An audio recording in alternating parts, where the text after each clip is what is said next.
Hello and welcome to this Manage Methods Classroom Manager video. Today we'll be discussing scenes.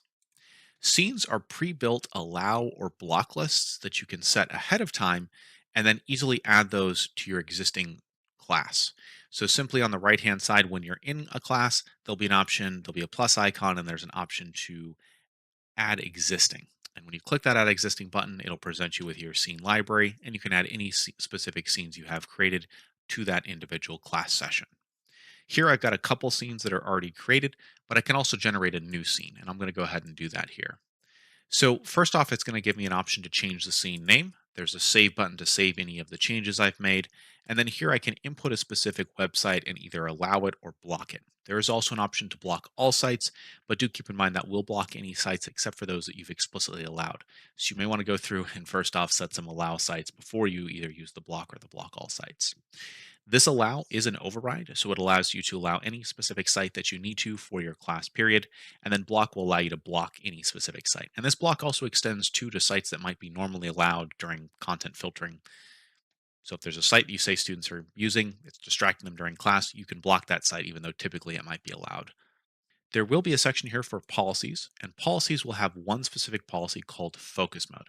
Now, what focus mode does is once it is enabled, it will block all sites except for those explicitly allowed. And then once that's turned on as well, any additional sites that the students try to go to, instead of displaying a block page, it will simply close the tab that the student has opened. So, for example, if you're only allowing a specific testing site, or maybe you're allowing just documents to be opened or something like that. You could go ahead and turn on focus mode, and then everything else that's not explicitly allowed, it's going to go ahead and close those tabs and keep the students locked to the specific allowed sites that you've set. When you're done with focus mode, you can always come and disable it on your scene or simply remove the scene from the classroom via the trash can icon in an individual class.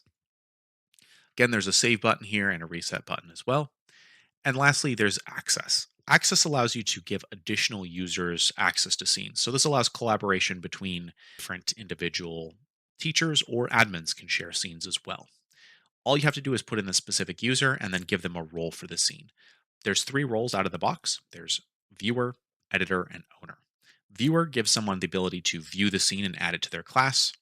Editor allows someone to actually change the scene, and ownership gives them full control over the scene. Roles can also be even changed from here. We can see I could actually change this from myself here and give myself either viewer or only editor access. And I could also remove somebody from a scene too if they no longer need to have access to it. So scenes are designed to be a really easy way to go ahead and get that allow and block list ready to go before your class even starts. And you can see here, if I go ahead and click out of here, we've got some existing examples of some scenes, which I can go in and take a look at and already see some of my allow sites. And I can also see I've got focus mode turned on here. So scenes are very simple to get up and running, but very powerful and give you some pre-built controls ready to go right when you turn the classroom on. Thanks so much for watching and learning a little bit more about scenes.